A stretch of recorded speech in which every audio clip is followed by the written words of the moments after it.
ഇന്നത്തെ നമ്മുടെ ഈ ലോഡെന്ന് വെച്ച് കഴിഞ്ഞാല് നമ്മള് ഇറ്റലിയുടെ എൻഡിൽ നിന്നും നേരെ ഫ്രാൻസ് ബോർഡറിലേക്കാണ് നമുക്ക് ലോഡ് കൊണ്ടുപോകുന്നത്. ഓക്കെ, ഇത് -25 ഡിഗ്രി വെച്ചിട്ടാണ് നമ്മൾ ട്രിപ്പ് ഓടുന്നത്. ഇവിടെ നിന്ന് നേരെ ഇനി പോയിട്ട് ഇവിടെ കസ്റ്റംസിൽ പോയിട്ട് അവിടെ നിന്ന് സീൽ ചെയ്ത് മേടിച്ചുകൊണ്ട് വേണം പോകാൻ. ഇതാണ് കമ്പനി. ഇവിടെ നിന്ന് നമ്മൾ ലോഡ് ചെയ്ത് ഇറങ്ങിയത്.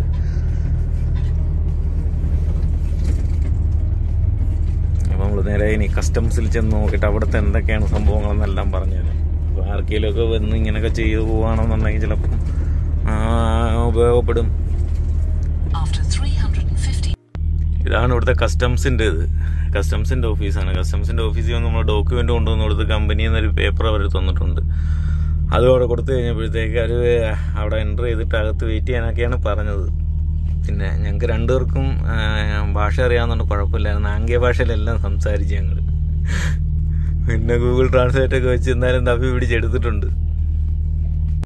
അങ്ങനെ നമ്മളിപ്പോൾ കസ്റ്റംസ് കഴിഞ്ഞിട്ട് നേരെ ഇറങ്ങി നമ്മൾ അടുത്ത പെട്രോൾ സ്റ്റേഷനിൽ കയറിയത്. പെട്രോൾ സ്റ്റേഷനിൽ കയറി നമ്മൾ ഒരു ചായയൊക്കെ എടുത്തിട്ട് ഇറങ്ങിയത്. അപ്പോൾ അവിടെ കണ്ടാണ് ബിഗ് പൂൾ. ഇതിൻ്റെ സംഭവം അറിയാതെ നമ്മൾ കുഞ്ഞിലേക്ക് 1 രൂപയ്ക്ക് ഈ സാധനം മേടിച്ചിട്ടുള്ളതാണ് ഒരുപാട്. ഇപ്പോഴും എനിക്കൊന്നും ഇപ്പോഴും വലിയ വിലയില്ലെന്ന് തോന്നുന്നു. ഇപ്പോഴും 1 രൂപയ്ക്ക് നമ്മൾ മേടിക്കുന്നൊരു സാധനം ഇതാണെന്നാണ് എനിക്ക് തോന്നുന്നത്. അത് കണ്ടപ്പോൾ ഒരാഗ്രഹം അങ്ങനെ മേടിച്ചത്. ഇനിയിപ്പോൾ നേരെ നമ്മൾ അടുത്ത പെട്രോൾ സ്റ്റേഷനിൽ നമുക്ക് ഡീസൽ അടിക്കാനുള്ള ലൊക്കേഷൻ തന്നിട്ടുണ്ട്. നേരെ അവിടെ പോവുക, അവിടുന്ന് ഡീസൽ അടിക്കുക, എന്നിട്ട് ടൈം നോക്കിയിട്ട് നമുക്ക് ഓടാൻ പറ്റും. നമ്മളെ വണ്ടിക്ക് ഡീസൽ അടിക്കുന്നതെന്ന് വെച്ച് കഴിഞ്ഞാൽ ഈ 2 ടാങ്ക് കൂടെ 1800 ലിറ്ററാണ് ഉള്ളത്, ഈ സൈഡും അപ്പുറ സൈഡും. പിന്നെ നമ്മളെ റെഫ്രിജറേറ്ററിൻ്റെ ആ ഒരു ടാങ്കുണ്ട്. പിന്നെ ഈ ആഡ് ബ്ലൂ ഉണ്ട്. അടിച്ച് വരുമ്പോഴത്തേക്ക് ഒരു നേരം വിളക്ക് തന്നു. ഫുള്ള് തീർന്നു വന്നേ ഇത് നമ്മൾ.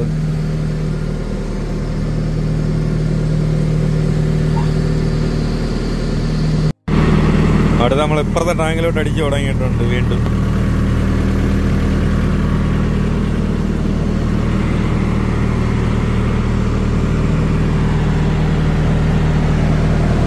-26 ഡിഗ്രി വെച്ചിട്ടാണ്.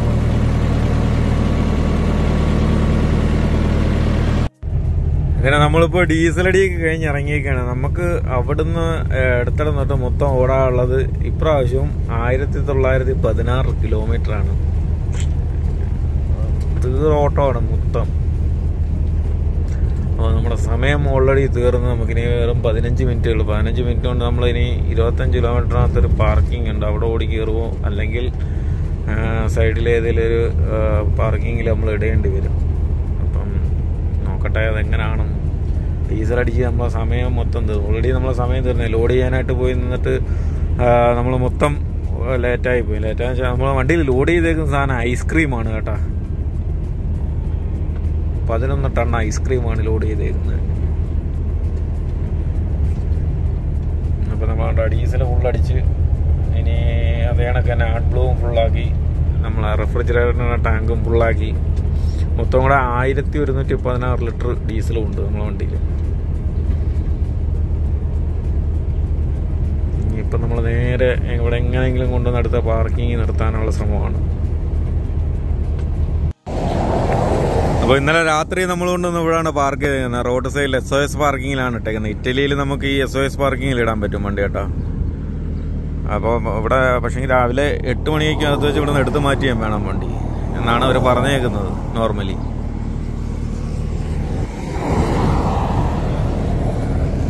അപ്പോൾ നമ്മുടെ സമയമായി. നമ്മളിപ്പോൾ വണ്ടി എടുത്ത് നേരെ വിടുകയാണ്.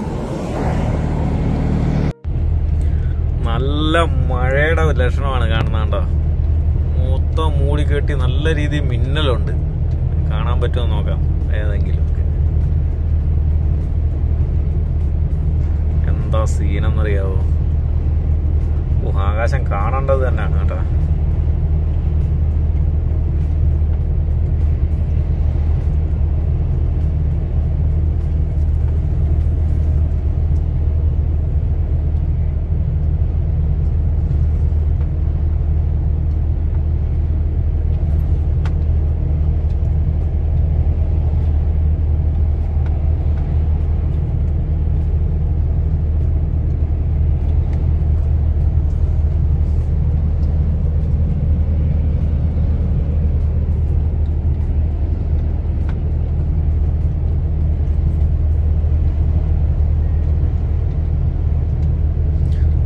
പെരുമഴയുടെ ലക്ഷണമാണ് കാണുന്നത്.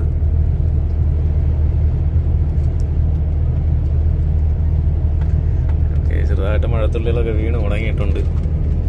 യെസ്, മഴ പെയ്തു.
ഇതിപ്പോൾ നമ്മൾ ഇറ്റലിയിൽ നിന്ന് നമ്മൾ നേരെ ഫ്രാൻസിലോട്ട് കയറുന്ന റോഡാണ് കേട്ടോ. മേമഞ്ഞിൽ ടണൽ വഴിയാണെന്നൊക്കെ. അപ്പോൾ അത് എത്തിയിട്ടില്ല, ഇനിയും 200 കിലോമീറ്ററോളം ഉണ്ട് നമുക്ക് അവിടെ എത്താനായിട്ട്. പക്ഷേ എങ്കിൽ നമ്മൾ ഈ ഓരോ രാജ്യത്തെയും കാഴ്ചകൾ കണ്ട് വണ്ടി ഓടിക്കാന്ന് വെച്ച് കഴിഞ്ഞാൽ ഒരു പ്രത്യേക ഫീല് തന്നെയാണ് കേട്ടോ. അതിന് നമ്മൾ ഈ ഒരു വണ്ടിപ്രാന്തൻ തന്നെ ആയിരിക്കണം. കാര്യം എന്ന് വെച്ചാൽ നമുക്ക് വണ്ടി ഓടിക്കാനും നമുക്ക് ചെയ്യുന്ന ജോലിക്കൊരു മഷുമും ഇല്ലാന്ന് നമുക്കൊരു ഉറപ്പുണ്ടെങ്കിൽ മാത്രമേ ഇതൊക്കെ ആസ്വദിക്കാൻ പറ്റൂ കേട്ടോ. അതായത് ഇതിപ്പോൾ വന്നേക്കുന്നത് വെച്ച് കഴിഞ്ഞാൽ ഒരുപാട് ടണലുകൾ കയറി ചെറിയ ഇടുങ്ങിയ വഴികളിൽ കൂടെ ഒക്കെയാണ് വരുന്നത്. പക്ഷേ നമുക്ക് ആദ്യം ഇതൊക്കെ വരുമ്പോഴത്തേക്ക് നമുക്കൊരു ടെൻഷനാവും, തോന്നും നമുക്ക് അയ്യോ ഇതിലെ വണ്ടി പോവോ, ഇങ്ങനെയൊക്കെ പോകണോ. പക്ഷേ നമ്മൾ വളരെ സമാധാനപരമായിട്ടുള്ള വണ്ടി ഓടിച്ചെന്ന് പറഞ്ഞുകൊണ്ട് ഒരു കുഴപ്പമില്ല. ചെറിയ ഇടുങ്ങിയ റോഡാണെന്നുണ്ടെങ്കിൽ പതുക്കെ പോയെന്ന് പറഞ്ഞുകൊണ്ട് ഒരു പ്രശ്നങ്ങളും വരുന്നില്ല. അപ്പോൾ ഓരോ രാജ്യത്തെ കാഴ്ചകളും കണ്ട് നമുക്ക് വണ്ടി ഓടിക്കണമെന്നുണ്ടെങ്കിൽ ഡ്രൈവറായിട്ട് വരണം. ആ ഡ്രൈവിങ് നമ്മൾ ഇഷ്ടപ്പെടണം. മെയിനായിട്ടുള്ള കാര്യം അതാണ് കേട്ടോ.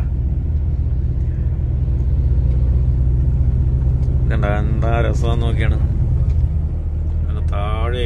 താഴെയായിട്ട് പാലത്തിൽ കൂടെ ഒക്കെ വണ്ടികൾ പോവുക. പല സ്ഥലങ്ങളിലോട്ട് പോകുന്ന പാലങ്ങളാണ് ഓരോ മലകൾക്കിടയിൽ കൂടി.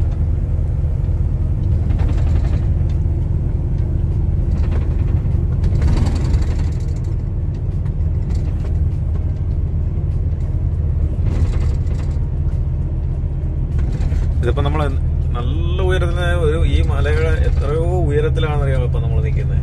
താഴോട്ട് നമുക്ക് കാണാൻ പറ്റത്തില്ല എന്നുള്ളതേ ഉള്ളു. കാഴ്ചകളൊക്കെ എന്ന് വെച്ച് കഴിഞ്ഞാല് അടിപൊളിയാണ്. അതുകൊണ്ട് നമുക്ക് കാണുന്ന ആ ലാസ്റ്റ് കാണുന്നത് കടലാണ്. ആ രണ്ട് മലകൾക്കിടയിലൂടെ കാണുന്ന ആ നീലക്കള്ള് കടലാണത്. ഇത് നമ്മളിപ്പോൾ അടുത്ത ടണൽ കയറാണ്. ഓരോ മലകളും തുറന്നിട്ടാണ് ഇത് എല്ലാ ടണലും ഉണ്ടാക്കി വെച്ചിരിക്കുന്നത്. ചില മലകൾക്കിടയിൽ 3 ടണലാണ്, അതായത് 3-4 വരുന്നുണ്ട്. അതായത് ഒന്ന് രണ്ടെണ്ണം ചിലപ്പോൾ ഇങ്ങോട്ട് വരുന്നതാണ്, രണ്ടെണ്ണം അങ്ങോട്ട് പോകുന്നതാണ്, ചിലപ്പോൾ അതായത് 2 വഴികളിലേക്ക് പോകുന്ന ടണലുകൾ കാണും. അപ്പോൾ അതൊക്കെ എന്ന് വെച്ചാൽ സത്യം പറഞ്ഞാൽ നമുക്കൊരു പ്രത്യേക ഫീലാണ് അതൊക്കെ ഇങ്ങനെ കണ്ട് വണ്ടി ഓടിച്ചു പോകാന്ന് പറയുന്നത്.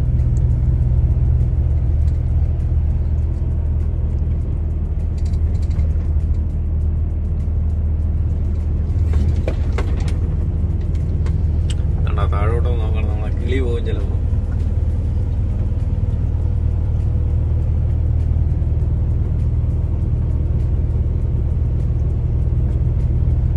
കാഴ്ച എന്നറിയാം, ഫുള്ള് മലനിരകളാണ്. മലനിരകൾക്കിടയിലൂടെയാണ് പോകുന്നത്.